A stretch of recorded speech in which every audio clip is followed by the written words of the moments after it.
بسم الله الرحمن الرحيم الحمد لله رب العالمين الصلاة والسلام على رسوله الكريم أشهد أن لا إله إلا الله وحده لا شريك له وأشهد أن محمدا عبده ورسوله نبينا محمد صلى الله عليه وسلم رب اشرح لي صدري ويسر لي أمري واحلل عقدة من لساني يفقهوا قولي ربنا زدنا علما اللهم فقهنا في الدين اللهم فقهنا في الدین۔ السلام علیکم ورحمۃ اللہ وبرکاتہ۔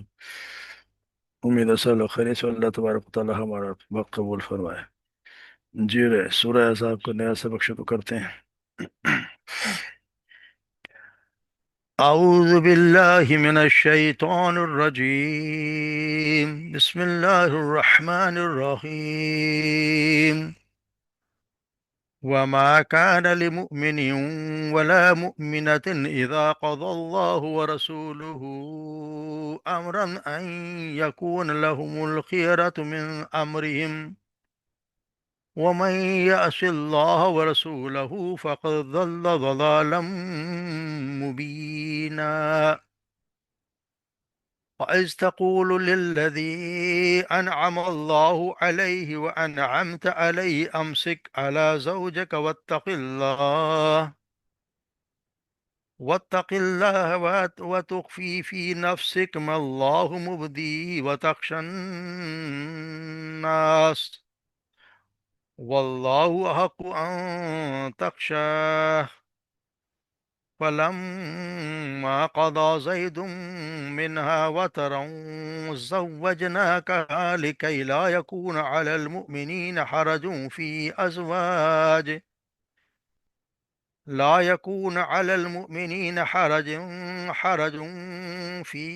أزواج أدعيائهم إذا قضوا منهن وطرا وكان أمر الله مفعولا ما كان على النبي من حرج فيما فرض الله له سنة الله في الذين خلوا من قبل وكان أمر الله قدرا مقدورا الذين يبلغون رسالات الله ويخشونه ولا يخشون أحدا إلا الله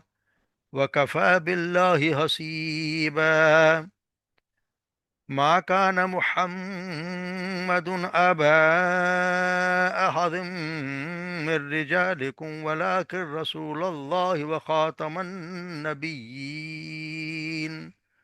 وكان الله بكل شيء عليما۔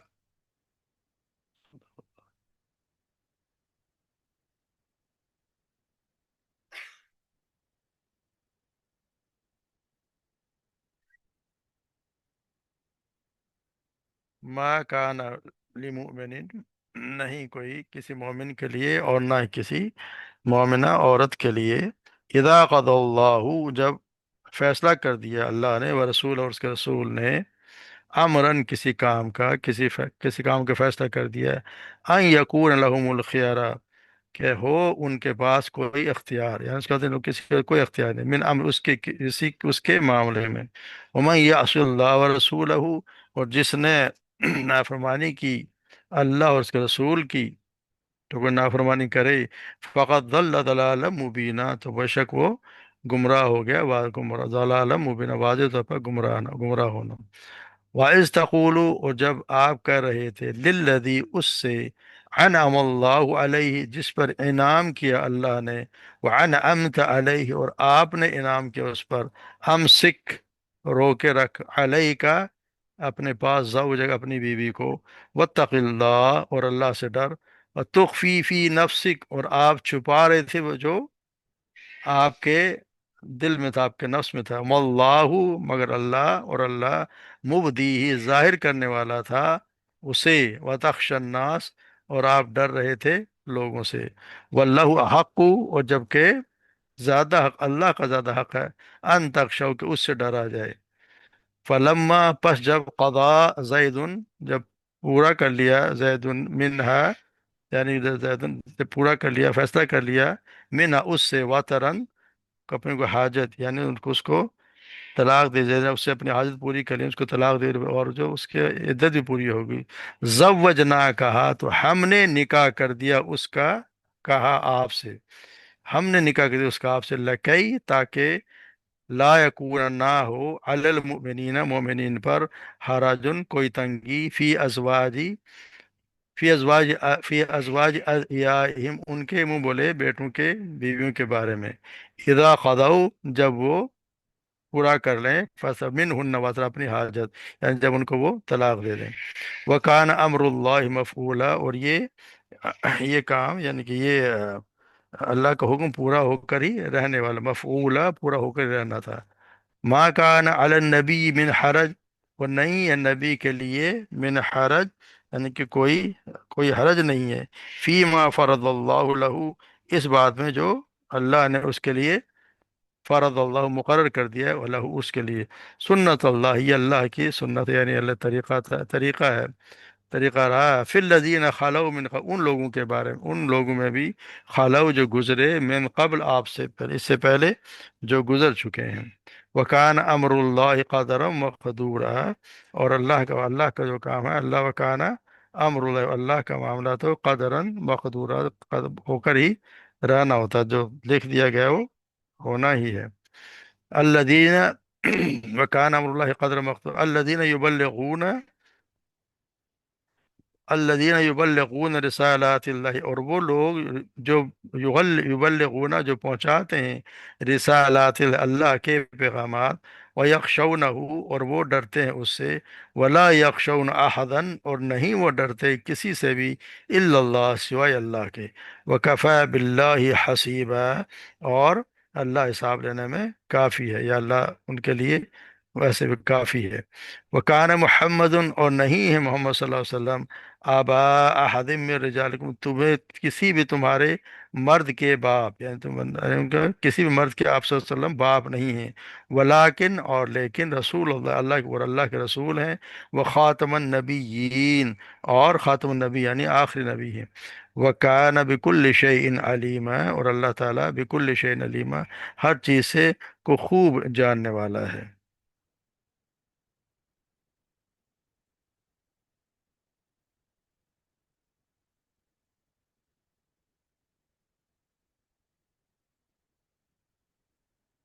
تو یہاں اللہ تبارک و تعالیٰ یہاں پہ ہمیں سر اصول کی بات بتائی جا رہی ہے کہ جیسے ہم نے پیچھے پڑھا ہے کہ آپ صلی اللہ علیہ وسلم کو اللہ تعالیٰ آپ کی بیویوں کو آپ صلی اللہ علیہ وسلم نے اجازت دے دی، اللہ کے اللہ نے حکم دے دیا ان کو کہ کوئی اپنا اختیار استعمال کر لیں کہ اللہ کے رسول کے ساتھ رہنا چاہتی ہیں، دنیا کی زندگی چاہتی ہیں، تو وہاں ان کو اختیار دیا تھا، اللہ کے رسول نے خود اختیار دیا کہ وہ کیا چاہتی ہیں۔ تو اس کا مطلب یہ نہیں ہے کہ جس طرح بیویوں کو ساتھ رہنے یا جدا رہنے کا اختیار دے دیا گیا تھا، اسی طرح ہر آدمی کو ہر کام میں آپ کا حکم ماننے نہ ماننے کا اختیار حاصل ہے، بلکہ کچھ کام تو ایسے ہیں جن میں کسی مومن مرد اور عورت کو اپنی مرضی کا کوئی اختیار ہے ہی نہیں، جن میں اللہ اور رسول کے واضح احکامات دے دیں، کوئی احکامات آ جائیں تو اسے پھر کرنے یا نہ کرنے کی کوئی گنجائش نہیں رہتی، اس میں کوئی اس کو حق ہے ہی نہیں کہ اللہ اور رسول کی بات آ گئی تو اس نے ہر حال میں اس کو ماننا ہی ماننا ہے۔ بس اوپر والی آیت جو نازل ہوئی کہتے ہیں کہ جی بہت زیادہ تر مفسرین کا یہ کہنا ہے کہ یہ سیدہ زینب کے معاملے میں اتری، جو آپ صلی اللہ علیہ وسلم ان کا نکاح زید بن حارثہ سے کرانا چاہ رہے تھے، اور ان کو وہ پسند نہیں تھا کیونکہ وہ اونچے خاندان کی، آپ صلی اللہ علیہ وسلم کی پھوپھی کی بیٹی بھی تھی، اور وہ زید جو تھی وہ غلام تھے،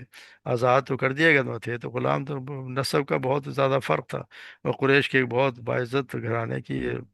تھیں، اور معلوم وہ چاہتی نہیں تھی، تو کہتے ہیں کہ آپ صلی اللہ علیہ وسلم نے جو پیغام دیا تو پہلے تو انکار کیا اور پھر وہ مان گئے، مگر یہ جو آیا تھا اس طرح ممکن نہیں کہ آپ صلی اللہ علیہ وسلم ان کو یہ کسی کو زبردستی کسی کی شادی کرائے، ہاں اختیار کہہ سکتے ہیں کہ تم کرو تو ماننا ان کی بھی ضروری نہیں ہوتا کہ اس طرح کی بات کہ آپ صلی اللہ علیہ وسلم کیوں کسی کی زبردستی شادی تو ہاں مشورہ دیتے ہیں کہ تم شادی کر لو، ماننا نہ ماننے سے کوئی اگر نہ مانے تو اس کے مطلب نہیں کہ وہ کوئی اس میں ان کو نافرمانی ہو گیا، کوئی گناہ گار ہو گئے، ایسا نہیں ہے، کیونکہ اس میں آتا ہے نا کہ آپ صلی اللہ علیہ وسلم کا اور بھی گزرا ہے واقعی کہ ایک لونڈی تھی بریرہ، اور ان کی شادی ان سے ہوئی تھی تو جس سے کیونکہ وہ لونڈی کی تو کنیز کی تو شادی غلام ہی سے ہوا کرتی تھی، تو اس کو اس نے جب وہ آزاد ہو گئی، تو آزاد ہو گئی تو اب اس نے اس کو اب اختیار مل گیا ہے کہ وہ غلام کے ساتھ رہے کہ نہ رہے، تو اس نے انکار کر دیا کہ میں نہیں رہتی۔ تو آپ صلی اللہ علیہ وسلم آیا کہ یا اے عباس، کیا تمہیں مغیث کی بریرہ سے محبت اور بریرہ کی مغیث سے نفرت و تعجب نہیں ہوتا؟ تو آپ صلی اللہ علیہ وسلم نے اس سے فرمایا کاش تو اسے رجوع کر لیتی، یعنی بریرہ سے کہا کاش تو اسے رجوع کر لیتی۔ اس نے کہا یا رسول اللہ، کیا آپ مجھے حکم دے رہے ہیں؟ آپ نے فرمایا نہیں، میں تو صرف سفارش کر رہا ہوں۔ تو اس نے کہا مجھے اس کی کوئی ضرورت نہیں، یعنی اس نے سفارش آپ صلی اللہ علیہ وسلم کی نہیں مانی، اس کے ساتھ وہ نہیں رہی۔ تو زبردستی آپ صلی اللہ علیہ وسلم کسی کو شادی پہ مجبور کرتے بھی نہیں ہیں، اور وہ ان کو شان میں بھی نہیں ہے، لیکن ایک بار یہ ہے کہ بات یہ ہے کہ جب آپ کا فیصلہ آ گیا، جب ایک چیز تو پھر یہ ایک اصول ہو گیا، یہ پکا ایک اصول ہے اسلامی آئین کا، سمجھ لے بنیادی اصول یہی ہے، اور اس کا اطلاق پورے معاشرے پر اسلامی نظام پر ہوتا ہے۔ کیونکہ ہم جیسے ہم پڑھ آئے ہیں پیچھے سورہ نساء کی آیت نمبر 65 میں جب آتا ہے نا کہ فلا وربک لا یؤمنون حتی یحکموک فیما شجر بینہم ثم لا یجدوا فی انفسہم حرجا مما قضیت ویسلموا تسلیما۔ تمہاری پروردگار کی قسم، یہ لوگ جب تک اپنے تنازعات میں تمہیں منصف نہ بنائیں اور جو فیصلہ آپ کر دیں اس سے اپنے دل میں تنگ نہ ہوں، بلکہ اسی کو خوشی سے مان لیں، تب تک وہ مومن نہیں ہوں گے۔ یعنی آپ صلی اللہ علیہ وسلم کی بات کو فیصلہ کر دیا اور اللہ کے رسول نے، اس پہ کوئی آپ اپنے دل میں تنگی بھی محسوس کرے تو سمجھ لو کہ وہ مومن بھی نہیں ہے۔ تو یہ ایک اسلامی اصول ہے کہ آپ صلی اللہ علیہ وسلم جو بات کہہ دی، جس معاملے میں بھی اللہ رسول کے حکم کی طرف سے کوئی حکم ثابت ہو گیا، تو پھر آپ کی خود کی آزادی رائے کوئی استعمال کرے تو پھر یہ ہے کہ پھر اس کو ممکن ہی نہیں ہے، کہ مسلمان ہونے کے تو معنی تو یہ ہے کہ اللہ اور رسول کے آگے اپنے آپ کو فرما بردار ظاہر کر دے، سر اپنا سر تسلیم خم کر دے۔ اس کا تو ہے ہی نہیں کہ جی وہ کوئی اس کا کوئی خود کا بھی اختیار باقی رہ جاتا ہے، کیونکہ ایک مسلمان بھی ہو اور اپنے اس اختیار کو بھی محفوظ بھی رکھے، تو یہ دونوں باتیں تو ایک دوسرے کی نفی کرتی ہیں۔ تو کوئی بھی عقل مند انسان جو ہے نا، وہ ان رویوں کو جمع کرنے کا تصور نہیں کر سکتا۔ جس سے مسلمان رہنا تو پھر لازماً اسے اللہ اور اس کے رسول کے حکم کے آگے جھکنا ہوگا،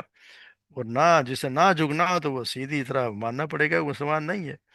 چاہے وہ مسلمان ہونے کے کتنے ڈھونگ رچائے، مگر اللہ اور مخلوق کی دونوں کی نگاہوں میں تو وہ منافق ہی قرار پائے گا۔ تو اس کا یہ کہ یہ ایسا اس کے لیے کوئی اختیار نہیں، اللہ رسول کی بات آ گئی ہے، پھر آپ کے کسی کو نہ کسی پارلیمنٹ کو اختیار ہے، نہ کسی ملک کے کسی اور کو اختیار ہے کہ اس کے خلاف کوئی بھی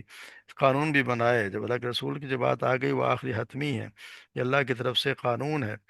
پھر آگے فرمایا جا رہا ہے وَإِذْ تَقُولُ لِلَّذِي أَنْعَمَ اللَّهُ عَلَيْهِ وَأَنْعَمْتَ عَلَيْهِ أَمْسِكْ عَلَيْهِ زَوْجَكَ الَّتِي زوجك، اور جب یہ اس وقت کی بات ہے جب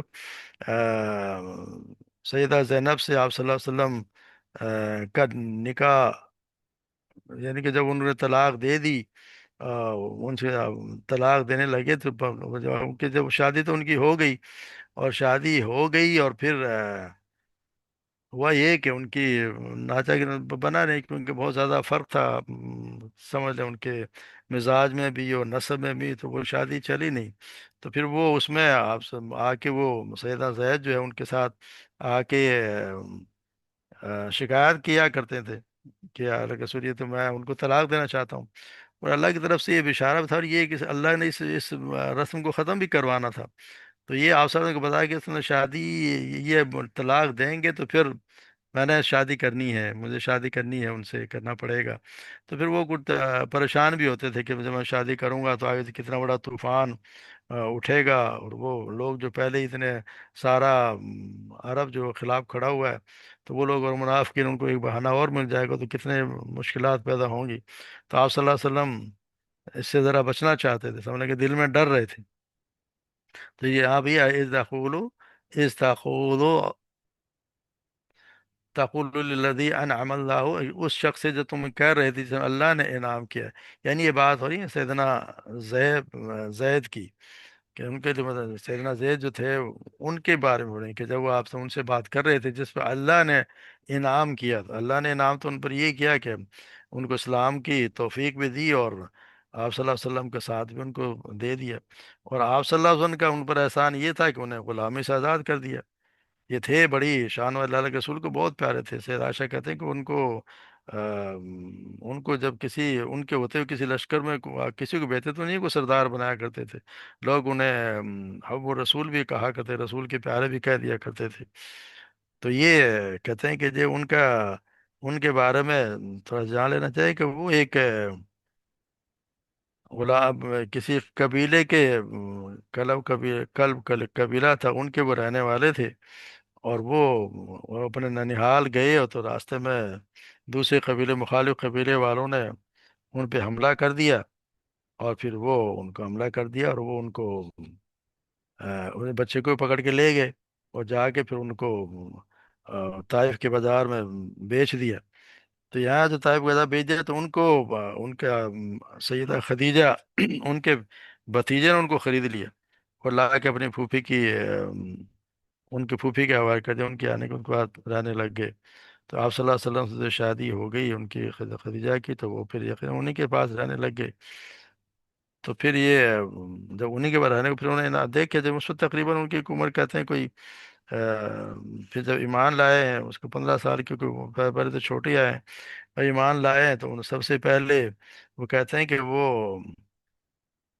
ایمان لانے والے جو سب سے پہلے ایمان لانے والے جو 4 لوگ تھے ان میں سے یہ بھی تھے، یعنی سب سے پہلے سیدہ خدیجہ ایمان لے کے آئیں بغیر کسی، ویسے فوراً جیسے آپ نے فرمایا تو ایمان لے کے آ گئیں۔ اسی طرح سیدنا علی اور سیدنا ابوبکر صدیق، اور یہ یعنی یہ 4 وہ تھے جو ایمان لانے والے تھے، تو انہیں میں سے یہ بھی تو کتنا بڑا احسان کہ ان کو پھر آپ نے ان کو جب پتہ چلا ان کے گھر والوں کو، تو ان کے چچا ان کو لینے آئے، ان کے چچا اور ان کے ابو دونوں ان کو لینے آئے۔ تو جب لینے آئے تو ان سے آپ صلی اللہ علیہ وسلم کے پاس آیا، پتہ چلا کہ ہمارا بیٹا آپ کے پاس ہے۔ تو آپ نے فرمایا کہ پھر ایسا کرتے ہیں کہ میں لڑکے کو بلا لیتا ہوں، اس کی مرضی پر چھوڑ دیتا ہوں کہ وہ تمہارے ساتھ جانا چاہتا ہے تو یا میرے پاس رہنا پسند کرتا ہے، اگر تمہارے ساتھ جانا چاہے گا تو میں فدیہ بھی نہ لوں گا اور اسے یوں ہی چھوڑ دوں گا، لیکن اگر وہ میرے پاس رہنا چاہے تو میں ایسا آدمی ہوں، میں ایسا آدمی نہیں ہوں کہ جو میرے پاس رہنا چاہتا تو خام خواہ میں نکال دوں۔ تو انہوں نے کہا کہ آپ نے تو انصاف سے بھی بڑھ کر بہت درست بات کی ہے، تو آپ بچے کو بلا کر پوچھ لیجئے۔ آپ صلی اللہ علیہ وسلم نے زید کو بلایا اور ان سے کہا کہ ان دونوں صاحبوں کو جانتے ہو؟ انہیں عرض کیا کہ جی ہاں، یہ میرے والد اور یہ میرے چچا ہیں۔ آپ نے فرمایا اچھا، تم ان کو بھی جانتے ہو اور مجھے بھی، اب تمہیں پوری آزادی ہے کہ چاہو ان کے ساتھ چلے جاؤ یا چاہو میرے ساتھ رہو۔ تو انہیں جواب دیا کہ میں آپ کو چھوڑ کر کسی کے پاس بھی نہیں جانا چاہتا۔ ان کے باپ اور چچا نے کہا کہ زید، کیا تو آزادی اور پر غلامی کو ترجیح دیتا ہے اور اپنے ماں باپ اور خاندان کو چھوڑ کر غیروں کے پاس رہنا چاہتا ہے؟ تو انہوں نے جواب دیا کہ میں اس شخص کے اوصاف دیکھیں جو جس کا تجربہ کر لینے کے بعد اب دنیا میں کسی کو بھی ان پر ترجیح نہیں دیتا۔ تو زید کا جواب سن کر ان کے باپ اور چچا بھی بخوشی راضی ہو گئے۔ تو آپ صلی اللہ علیہ وسلم اسی وقت زید کو آزاد کر دیا، اور حرم میں جا کر قریش کے مجمع عام اعلان کر دیا کہ آپ سب لوگ گواہ رہے ہیں، آج سے زید میرا بیٹا ہے، وہ مجھ سے وراثت پائے گا اور میں اس سے پاؤں گا۔ اسی بنا پر لوگ اس کو زید بن محمد بھی کہنے لگے تھے۔ یہ سب واقعات نبوت سے پہلے کے ہیں۔ پھر جب آپ صلی اللہ علیہ وسلم نبی بن گئے تو پھر ان پہ ایمان بھی لے آئے۔ تو پھر آپ ان کے اس وقت ان کی تقریباً عمر کہتے ہیں 30 سال تھی، تو ان کی خدمت آپ صلی اللہ علیہ وسلم کی خدمت رہے تو ان کو تقریباً 15 سال گزر چکے تھے۔ تو ان کے بعد اس کی پھر آپ صلی اللہ علیہ وسلم نے ان کی شادی بھی اپنی پھوپھوزاد بہن سے بھی کرا دی۔ یہ کتنے بڑا احسان تھا جو اللہ نے ان پہ احسان کیا، اور وہ یہاں ہی کرتے انا امسک علیک وزوجک، اور اپنی بیوی کو رو کے رکھو، کیونکہ جب وہ ان کی نبھی نہیں اور وہ کہتے ہیں اس میں تقریباً سال بھی نہ گزرا تھا کہ مشکل سے ہی طلاق نوبت تک پہنچ گئی تھی۔ تو آپ صلی اللہ علیہ وسلم ان کو اس میں ہچکچا رہے تھے اپنی بیوی کی، وہ ان سے کہتے ہیں اپنی بیوی کو رو کر وہ طلاق نہ دیں، اور ان کو یعنی کہ منع کرے تھے، مگر اللہ کہتے ہیں کہ وَاتَّقِ اللَّهَ وَتُخْشِي فِي نَفْسِكَ مَا اللَّهُ مُبْدِيهِ وَتَخْشَى النَّاسَ، اور وہ جو بات چھپا رہے تھے جو آپ کے دل میں تھی، اور اللہ چاہتا تھا کہ وہ ظاہر کر دے، اور پر آپ لوگوں سے ڈر رہے تھے، یعنی آپ لوگوں سے گھبرا رہے تھے۔ اس کا یہ کہ اللہ تبارک و تعالیٰ نے جب ان کا فیصلہ کر لیا اور آپ صلی اللہ علیہ وسلم کو اندازہ بھی تھا کہ ایسا ہونے والا ہے، تو لوگوں کی باتوں سے انسان گھبراتا اور وقت کہ یہ کہ کتنا بڑا ایک طوفان، ایک نیا طوفان کھڑا کر دیں گے یہ لوگ، پہلے ہی اتنے لوگ ہیں ناراض ہو رہے ہیں اور پھر یہاں پہ آ کے میرے ساتھ کیا کچھ نہیں کریں گے، کتنے بدنامی کریں گے۔ تو یہاں پھر مگر بتایا جا رہا ہے کہ اللہ تبارک و تعالیٰ نے اگر حکم دے دیا تو اس کا ہونا ہی ہونا ہے۔ وہ پھر اللہ کا کہیں کہ وافی نفسی اللہ مبدی وقت الناس، کہ جا تم چھپا رہے تھے وہ بات، جو اللہ تبارک و تعالیٰ ظاہر کرنا چاہتا ہے۔ سید عائشہ صدیقہ کہتے ہیں کہ اگر آپ صلی اللہ علیہ وسلم اگر اللہ کی کتاب یعنی وحی اور عطا کتاب والوں سے ایک آیت بھی چھپانے والے ہوتے تو اس آیت کو چھپا لیتے۔ یعنی یہ اللہ نے جو کہا ہے کہ جی آپ اپنے نفس میں کی جو چیز تھی وہ آپ چھپا رہے تھے، اور اللہ جو ہے وہ ظاہر کرنا چاہتا، آپ لوگوں سے ڈر رہے تھے۔ یعنی یہ بات آپ سیدہ شاہ کہتے ہیں کہ اگر کوئی چھپا چھپا، اس کا مطلب ہے کہ آپ صلی اللہ علیہ وسلم نے کوئی بھی ایک لفظ بھی، ایک حرف بھی جو اللہ تبارک و جبرائیل علیہ السلام لے کے آئے ویسے کا ویسا ایک ایک لفظ ہمیں قرآن میں اللہ کے رسول نے پہنچا دیا۔ یہ کتنی بڑی رسالت کا حق ہے جو انہوں نے ادا کر دیا۔ کوئی چیز چھپائی نہیں، آپ کے اگر خلاف بھی گئی ظاہری طور پر تو بھی انہوں نے اس کو چھپایا نہیں۔ واللہ وہ حق ان تخشوا، اللہ تبارک و تعالیٰ کا زیادہ حق تھا کہ آپ اس سے ڈرا جائیں۔ پھر فرمایا وَلَمَّا قَضَى زَيْدٌ مِنْهَا وَطَرًا زَوَّجْنَاكَهَا لَكَيْ لَا يَكُونَ الْمُؤْمِنِينَ حَرَجٌ، اور جب پوری کر لی زید نے منہا وطرن یعنی اپنی حاجت حاصل بنا دی، کہ جب انہوں نے طلاق دے دی اور اس کی عدت بھی پوری ہو گئی، کیونکہ طلاق کے دوران تو انسان رجوع بھی کر سکتا ہے، تو انہوں نے نہ رجوع کیا، اور پھر یہ بھی ہوتا ہے کہ جی کوئی حمل وغیرہ اس کا بھی انتظار کرتا ہوتا ہے، تو اب اس کی کوئی خواہش سب چیزیں ہو گئی تو اس کا مطلب ہے کہ ان کا کوئی اس کے تعلق رہا ہی نہیں، یعنی وہ عدت پوری ہو گئی، تو اس کے پھر اللہ تبارک و تعالیٰ کے وَتَزَوَّجْنَاكَ لِكَيْ يَكُونَ عَلَى الْمُؤْمِنِينَ، ہم نے ان کا نکاح کر دیا آپ سے، یعنی اللہ تعالیٰ نے خود ان کا نکاح آپ صلی اللہ علیہ وسلم نے کر دیا، ان کے نکاح میں دے دیا، اس لیے کسی نہ ولی کے جاور قبول سے اور نہ مہر اور گواہوں کی کوئی ضرورت نہ رہی، یا ان کا کوئی ضرورت ہی نہیں رہی۔ اس لیے سیدنا زینب جو ہے وہ دوسری ازواج مطہرات فخراً کہا کرتی تھی کہ تم سب کے نکاح تو تمہارے ولی اور وارثوں نے کیے، وہ میرا نکاح اللہ تبارک و تعالیٰ نے ساتویں آسمان پر کر دیا۔ یعنی خود انہوں نے کہتے ہیں اللہ وہ اتنا وہ فخر کیا کرتی تھی اس بات پہ، ایک فخر کرتی تھی کہ میرا نکاح اللہ نے کیا اور تمہارے نے یہ کیا۔ اور یہ بھی آتا ہے کہ ایک مرتبہ سیدہ زینب نے آپ صلی اللہ علیہ وسلم نے کہا مجھ میں اللہ تبارک نے تین خصوصیت رکھی ہیں جو آپ کی اور بیوی میں نہیں ہیں۔ ایک یہ کہ میرا اور آپ کا دادا ایک ہے، یعنی ہم ایک دادا کی اولاد ہیں۔ دوسرے کہ اللہ تعالیٰ نے آسمان سے مجھے آپ کے نکاح میں دیا۔ تیسرا یہ کہ تمہارے درمیان سفیر حضرت جبرائیل علیہ السلام تھے، یعنی انہوں نے پیغام دیا کہ اللہ نے کو نکاح کے جانے وہ فرمایا کرتے تھے۔ تو پھر حضرت نے یہ فرما دیا کہ پھر اللہ تبارک و تعالیٰ کہتے ہیں ہم نے ان کا نکاح کرنا کے لیے جائز کر دیا تاکہ مسلمانوں پر ان کے لیے جو منہ بولے بیٹے ہیں ان کی بیویوں کے بارے میں جب انہیں طلاق دے دی جائے تو کوئی حرج نہ رہے، یعنی اگر وہ چاہیں تو ان سے نکاح کر سکتے ہیں۔ آپ صلی اللہ علیہ وسلم نبوت سے پہلے سیدنا زید کو اپنا منہ والا بیٹا متبنی بنا رکھا تھا، عام طور پر انہیں زید بن محمد بھی کہا جاتا تھا، تو اس قرآن نے اس نسبت سے ممانعت کر دی، حکم دیا کہ انہیں اپنے حقیقی باپ کی طرف نسبت سے پکارو۔ اسی طرح آتا نا جس میں وہ ایک آیت آتی ہے جس میں محرمات کا ذکر کہ کون کون محرمات، تو وہاں بھی یہی بتایا کہ تمہارے جو سلبی بیٹے ان کی بیویاں جو آپ کے حقیقی بیٹے ان کی بیویاں یہاں پر حرام ہیں۔ تو یہاں پہ وہاں پر بھی تو بے والے بیٹیاں ان کے لڑکوں کی ان کی بیویوں سے اس حکم سے خارج ہیں، کیونکہ ایسے لڑکے عرب میں تو بہت زیادہ تھے، تو وہاں پہ بھی اللہ نے صاف ان کا ذکر ہی نہیں کیا، یعنی جو آپ کے حقیقی بیٹے ہیں ان کی بیویوں سے آپ کے لیے حرام ہے، باقی ان کے لیے اللہ تعالیٰ اگر آپ چاہیں تو وہ کر سکتے ہیں جب ان کے وقت جب وہ اپنی طلاق دے دیں عدت پوری کریں، خان امر اللہ مفعول، اور یہ اللہ تبارک و تعالیٰ کے فیصلے جو ہونے ہی ہونے ہیں، وہ تو ہو کے ہی رہتے ہیں۔ پھر وکان علی النبی من حرج فیما فرض اللہ، اور اللہ کے پھر یہ بتا دے کہ کوئی نبی پر کوئی سنگین کوئی حرج نہیں ہے کہ وہ حرفی ہمارا جو کوئی بات اللہ تبارک و تعالیٰ نے ان کے لیے پوری کر دی، یعنی کہ اللہ نے جو چیز مقرر کر دی ہے اس میں کوئی رکاوٹ نہیں ہے۔ مطلب یہ ہے کہ اس حساب سے صاف ظاہر ہوتا ہے کہ دوسرے مسلمانوں کے لیے تو اس طرح کا نکاح محض بتا دیا گیا کہ حرام نہیں ہے، مگر اللہ تبارک و تعالیٰ نبی کی صلی اللہ علیہ وسلم کے لیے تو یہ ایک فرض تھا جو اللہ تعالیٰ نے آپ عائد کر دیا تھا کہ آپ کو یہ فرض اور یہ آپ کرنا ہی کرنا ہے۔ یعنی پھر آگے یہ جو فرمایا کہ وہ کان النبی فرض اللہ سنت اللہ فی الذین خلو من قبل، یہ اللہ تعالیٰ کی طرح کا طریقہ ہے جو آپ سے پہلے بھی تھا، یعنی انبیاء اسلام کے لیے ہمیشہ سے یہ ضابطہ مقرر رہا ہے کہ اللہ کی طرف سے جو بھی حکم آئے اس پر عمل کرنا ان کے لیے ہر حال میں ضروری ہے، جس سے کوئی افرار ممکن نہیں ہے۔ جب اللہ تبارک و تعالیٰ اپنے نبی پر کوئی کام فرض کر دے تو اسے اس کام کر کے ہی رہنا ہوتا ہے، خواہ ساری دنیا اس کی مخالفت پر تل گئی ہو، ہر حال میں اس نے وہ کام کرنا ہی ہے۔ وکان امر اللہ قادرا مقدورا، اور یہ اللہ تبارک و تعالیٰ کا قطعی طے شدہ فیصلہ ہوتا ہے، جو اللہ تبارک و تعالیٰ کے فیصلے ہیں اور انہیں عمل ہونا ہی ہونا ہے۔ پھر یہ الذین یبلغون رسالات اللہ یخشونہ ولا یخشون احدا الا اللہ، اور وہ لوگ جو اللہ تبارک و تعالیٰ کے پیغام پہنچاتے ہیں اور اسی سے ڈرتے ہیں، اور ایک اللہ کے سوا کسی سے نہیں ڈرتے، اور محاسبہ کے لیے بس اللہ ہی کافی ہے۔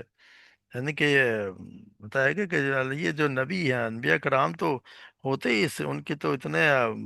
اعلیٰ مرتبے کے وہ لوگ ہوتے ہیں کہ جو اللہ تبارک و تعالیٰ، اللہ تعالیٰ کے کسی سے ڈرتے ہی نہیں ہیں، ہر حال میں کام کرنا ہے، جو اللہ نے کہہ دیا وہ کام ہو کے ہی رہنا ہے۔ اسی لیے یہاں پر ہے کہ وہ کسی سے نہیں ڈرتے سوائے اللہ کے، کیونکہ ان کے پیغام اللہ کے پیغامات انہیں پہنچانے ہوتے ہیں۔ وَلَا يَخْشَوْنَ أَحَدًا إِلَّا اللَّهَ كَفَىٰ بِاللَّهِ حَسِيبًا، اور اللہ تبارک و تعالیٰ ان کے لیے کافی ہے، یعنی ان کے ہر خطرے اور خوف و خطرے کے بارے میں اللہ کافی ہے۔ تو اسے لے کہ حساب لینے کے لیے بھی اللہ کافی ہے، اس کے سوا کسی اور کی باز پر سے ڈرنے کی کوئی ضرورت نہیں ہے، حساب تو اللہ نے لینا اور وہی کافی ہے۔ پھر جو اگلا جملہ آ رہا ہے یہ ما کان محمد ابا احد من رجالکم، اللہ کے رسول جو ہیں وہ کسی تم میں سے کسی بھی مرد کے باپ نہیں ہیں، یعنی وہ کسی بھی مرد کے باپ نہیں ہیں، بلکہ رسول علیہ خاتم نے، اور اللہ کے رسول وہ اللہ رسول ہیں اور خاتم النبیین ہیں۔ ہم دیکھیں آپ صلی اللہ علیہ وسلم کے جو بچے پیدا ہوئے، وہ تو بچپن میں ہی نرین اولاد تھی، وہ ساری کے ساری بچپن میں ہی انتقال کر گئی۔ کہ خدیجہ کے جو بچے تھے، تین بچے ان سے ہوئے، وہ بھی بچپن میں انتقال کر گئے۔ یا مدینہ منورہ میں آ کے ماریا قبطیہ سے ایک بچے ابراہیم پیدا ہوئے، وہ بھی شروع میں انتقال کر گئے، دودھ پلانے کے زمانے میں انتقال کر گئے۔ آپ کی لڑکیاں سیدہ خدیجہ سے چار تھیں، جیسے زینب، رقیہ، ام کلثوم اور فاطمہ، تو یہ ان میں سے تین تو آپ کی زندگی میں ہی انتقال فرما گئے، دوسری فاطمہ رضی اللہ عنہ کا انتقال آپ کے کچھ 6 مہینے بعد ہوا۔ تو یہاں یہ فرمایا جا رہا ہے کہ یہ کے بعد کوئی نبی ہے نہیں، اور یہ جو طوفان اگر کوئی کھڑا بھی کرے تو کس بات پہ، ان کا تو کوئی اولاد ہے ہی نہیں، ناجینا اولاد تو کوئی جس کے ہو ہے ہی نہیں کہ جس کے وہ باپ ہوں۔ تو ان کا پہلا اعتراض تو یہ تھا نا کہ آپ نے بہو سے نکاح کیا ہے، حالانکہ آپ صلی اللہ علیہ وسلم کی شریعت میں تو بیٹے کے کہ آپ کے شریعت میں تو بیٹے کی منقوہ کے باپ پر نکاح حرام ہے۔ تو اس جواب میں یہی فرما دیا کہ محمد تمہارے مردوں میں سے کسی کے باپ نہیں ہے، یعنی جس شخص کی طلاق دی ہوئی عورت سے شادی کی گئی ہے، وہ بیٹا تو کب تھا؟ وہ تو بیٹا تھا ہی نہیں، وہ تو جب لے کے پالا گیا تھا۔ تو تم خود جانتے ہو آپ صلی اللہ علیہ وسلم کے سرے سے کوئی بیٹا ہے ہی نہیں۔ ان کا دوسرا اعتراض یہ تھا کہ اچھا چلو منہ بولا بیٹا ہے، حقیقی بیٹا نہیں ہے، تب بھی اس کی چھوڑی ہوئی عورت سے نکاح کر لینا زیادہ سے زیادہ بس جائز ہی تھا، ضروری تو نہیں تھا۔ تو پھر اس کا جواب بھی اللہ تبارک و تعالیٰ نے، مگر آپ اللہ کے رسول ہیں، یعنی رسول ہونے کی حیثیت سے ان پر یہ فرض عائد ہوتا ہے کہ جس حلال چیز کو تمہاری رسم نے خواہ میں حرام قرار کر دے رکھا ہے، اس کے بارے میں تمام تعصبات کا خاتمہ کر دیا جائے، اور ان کی حلت یعنی ان کو حلال کرنے کی معاملے میں کسی شک و شبہ کی کوئی گنجائش باقی نہ رہے۔ پھر مزید یہ بھی بتا دی کہ آپ خاتم النبیین ہیں، یعنی آپ کے بعد کوئی رسول تو درکنار نبی بھی نہیں آئے گا۔ اگر قانون اور معاشرے کی کوئی اصلاح اس زمانے میں نافذ ہونے سے رہ گئی تو پھر اس کو پوری کون، اس کثر کو کون پوری کرے گا؟ لہٰذا یہ ضروری تھا کہ اس رسم جاہلیت کا خاتمہ آپ صلی اللہ علیہ وسلم خود کریں۔ اللہ تو جب خود کریں گے تو کیا رسول سے، کیونکہ جب کسی نے آنا ہی نہیں تو بعد میں کسی اور کوئی آپ بعد میں کرے گا تو نہ ہی کرے گا نہ اسے مانی جائے گی۔ تو اللہ آپ صلی اللہ علیہ وسلم سے خود کرایا گیا، اور پھر یہ بتایا اور اللہ ہر چیز کا علم رکھنے والا ہے، یعنی اللہ کو معلوم ہے کہ آپ صلی اللہ علیہ وسلم کے ہاتھوں اس جو جاہلیت کے رسم اس کو ختم کرا دینا کیوں ضروری تھا، ایسا نہ کرنے میں کیا قباحتیں تھیں۔ وہ جانتا تھا کہ اب اس کی طرف سے کوئی نبی آنے والا نہیں ہے، اور اگر اپنے آخری نبی کے ذریعے بھی اس نے اس رسم کا خاتمہ نہ کرایا تو پھر دوسری ہستی جو بھی دنیا میں آئے گی تو وہ تو ایسی نہیں ہوگی جسے توڑنے سے تمام دنیا کے لوگ ان کے بعد مان لیں گے۔ تو بعض کے مسلمان اگر کوئی توڑیں گے بھی تو ان میں سے کسی کا بھی فعل اپنے پیچھے ایسا کوئی دائمی کوئی تو نہ رہے گا کہ ہر ملک اور ہر زمانے میں لوگ اس کی تباہ کرنے لگے۔ ان میں سے کسی بھی شخصیت میں کوئی اپنے اندر وہ تقدس تو حامل نہیں ہوگا جو آپ صلی اللہ علیہ وسلم میں تھا۔ تو اس لیے اور ہر حال میں وہ آپ صلی اللہ علیہ وسلم سے ہی یہ صرف رسم کا خاتمہ کرایا گیا۔